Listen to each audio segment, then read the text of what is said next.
Everyone. हम मासिक पत्रिका परीक्षा कोर्स वीडियो सीरीज के अंतर्गत शुरू करेंगे और ये जनवरी 2021 की प्रतियोगिता दर्पण है। तो चलिए कवर करते हैं।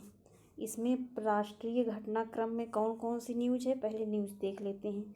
बिहार चुनाव देखना है और चुनाव से रिलेटेड देखना है और गगनयान से रिलेटेड देखना है। PSLV से रिलेटेड खबर है, उसको देखना है और वागीर का जो जलावतरण हुआ था पनडुब्बी है इसके बारे में, मिशन सागर के बारे में देखना है, उमंग ऐप देखना है।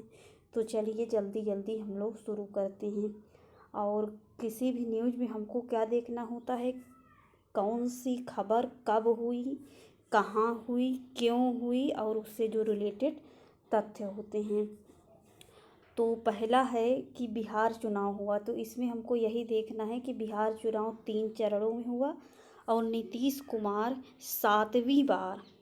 सातवीं बार मुख्यमंत्री की शपथ लिए और ये जनता दल पार्टी से संबंधित हैं और एनडीए को 125 सीट मिली, महागठबंधन को 110 सीट और ये 7वीं बार मुख्यमंत्री पद के लिए शपथ लिए हैं। और उपचुनाव हुआ तो ये उतना ज़रूरी नहीं है और राज्यसभा में भी चुनाव हुए तो इससे भी उतनी ज़रूरी खबर नहीं है। और केरल, झारखंड व पंजाब ने भी CBI जांचों के लिए प्रदत्त सामान्य सहमति वापस ले ली है। तो इसमें बन सकता है कि कौन कौन सा राज्य, केरल, झारखंड और पंजाब। अब सबसे ज़रूरी यही है कि PSLV C-49 के जरिए अर्थ ऑब्जर्वेशन सैटेलाइट EOS का परीक्षण हुआ। किसने किया? पहली चीज़ इसरो ने। इसरो का full form Indian Space Research Organisation ने अपने नए पृथ्वी अवलोकन उपग्रह जिसका नाम है EOS-1 अर्थ ऑब्जर्वेशन सैटेलाइट का परीक्षण कब हुआ? 7 नवंबर सन 2020 को। कहाँ हुआ? श्रीहरिकोटा में स्थित सतीश धवन अंतरिक्ष केंद्र से इसका प्रक्षेपण हुआ और इसी के जरिए इसके साथ साथ 9 विदेशी उपग्रह का भी परीक्षण हुआ। इनमें कौन कौन से देश के थे? लिथुआनिया का 1, लक्सेमबर्ग का 4, अमेरिका के 4 उपग्रह शामिल थे। तो लिथुआनिया का 1, लक्सेमबर्ग और अमेरिका के 4 उपग्रह भी इसमें शामिल थे। और विदेशी उपग्रह का प्रक्षेपण केंद्र सरकार की न्यू स्पेस इंडिया के साथ जो वाणिज्यिक अनुबंध था उसी के तहत हुआ।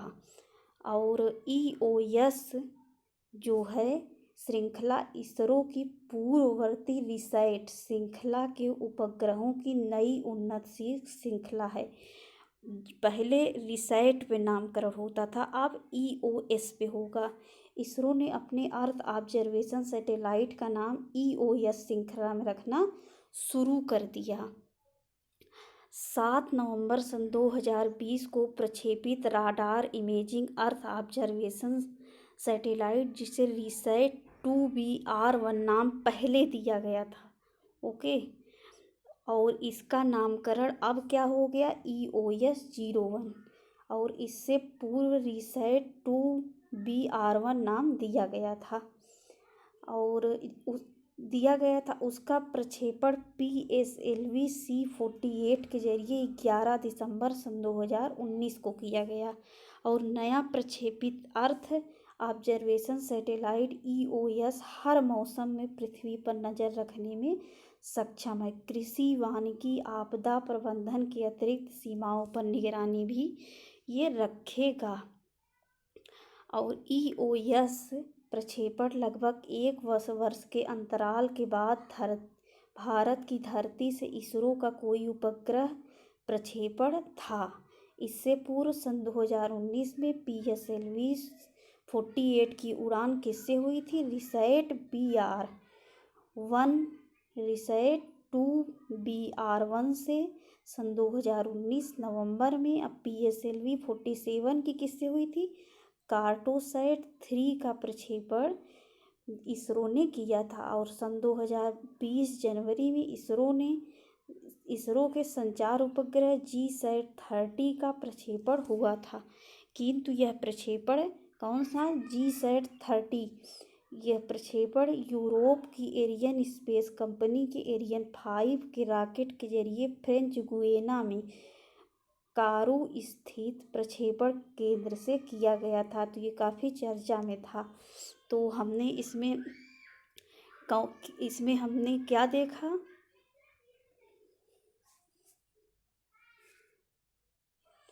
कि PSLV-49 का प्रक्षेपण हुआ।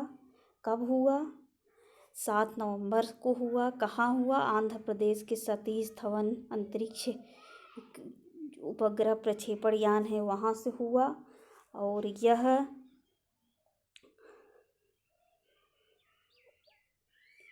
क्या करेगी? यह क्या करेगी? ये कृषि, वानिकी, आपदा प्रबंधन के अतिरिक्त सीमाओं पर निगरानी रखेगी। अगली न्यूज है कि पिनाका के उन्नत संस्करण परीक्षण के पश्चात quick reaction surface to air missile system का सफल परीक्षण। भारत की सैन्य शक्ति में वृद्धि के एक और प्रयास किया। किसने किया? DRDO ने। पहली चीज ये किसके द्वारा हुआ है? DRDO ने किया है। और ये करेगी क्या? सतह से आकाश में मार करने वाली क्विक रिएक्शन हथियार प्रणाली है। और ये हुआ कब? 12 से 17 नवंबर सन 2020 को। कहाँ से? ओडिशा के चांदीपुर स्थित एकीकृत परीक्षण रेंज से हुआ है।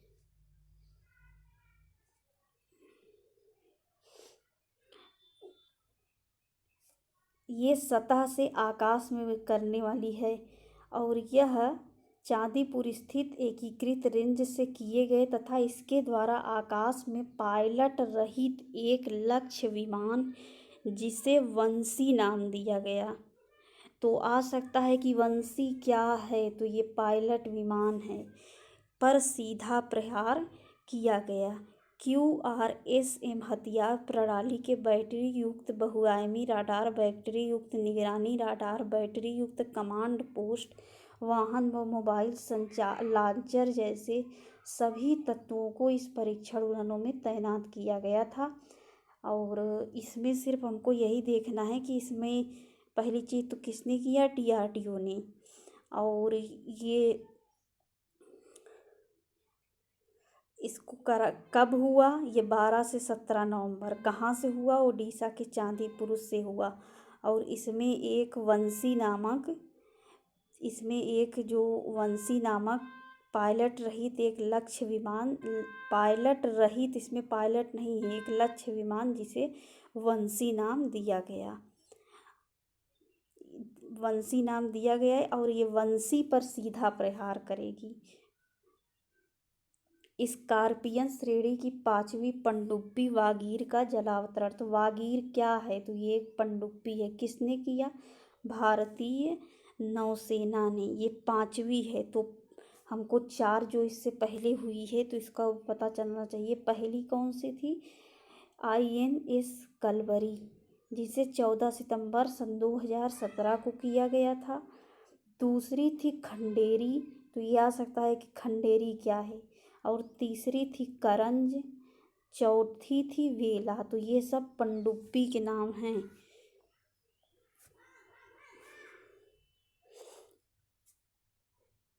अगला है कि मिशन सागर द्वितीय के तहत मित्र राष्ट्रों को आवश्यक खाद्य पदार्थों की आपूर्ति की गई। तो कौन से देश को किया गया? सूडान, दक्षिणी सूडान, जिबूती और इरिट्रिया को खाद्य सामग्री दिया गया। तो मिशन सागर किससे संबंधित है? तो मित्र राष्ट्रों को आवश्यक खाद्य पदार्थों की आपूर्ति से। ब्रह्मोस मिसाइल के लैंड अटैक वर्जन का परीक्षण हुआ। ब्रह्मोस का मिसाइल के लैंड अटैक वर्जन है ये। और किसने किया? DRDO ने। और ये ब्रह्मोस रूस के सहयोग से ये बनी है। और इसको किसने किया है? DRDO द्वारा ये विकसित है। रूस के सहयोग से ये विकसित मिसाइल लैंड अटैक का वर्जन परीक्षण कब हुआ? 24 नवंबर सन 2020 को। यह परीक्षण अंडमान निकोबार द्वीप समूह के एक द्वीप में किया गया। तो कहाँ किया गया? अंडमान निकोबार द्वीप में। और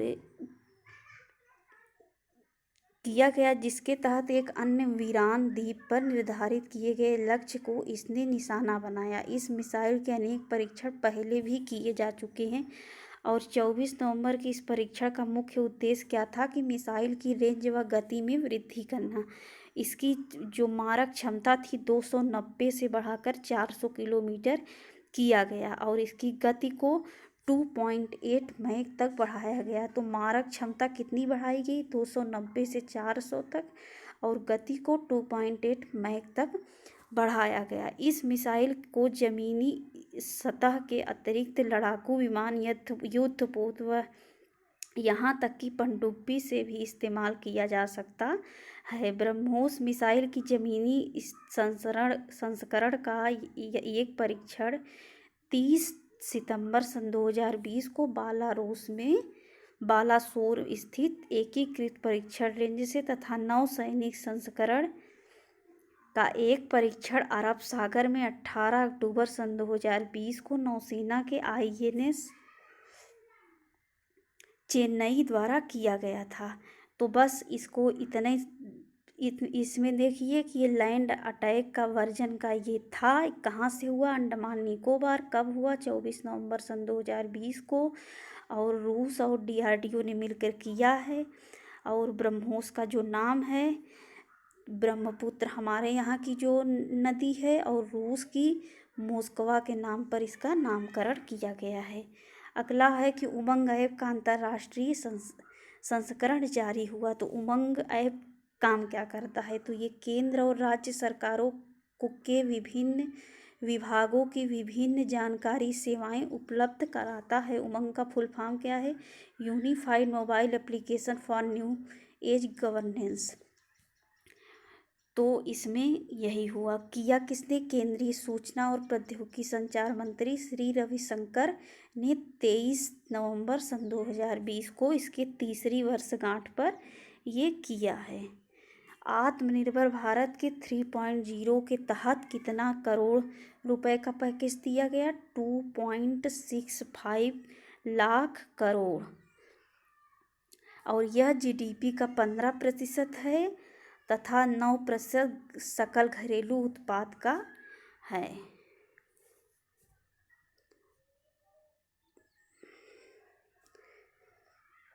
भारत के आर्टिफिशियल इंटेलिजेंस सुपर कंप्यूटर परम सिद्धि को विश्व के सर्वाधिक शक्तिशाली 500 नॉन डिस्ट्रीब्यूटेड सुपर कंप्यूटर प्रणालियों में कौन सा स्थान मिला? तो 63 स्थान मिला।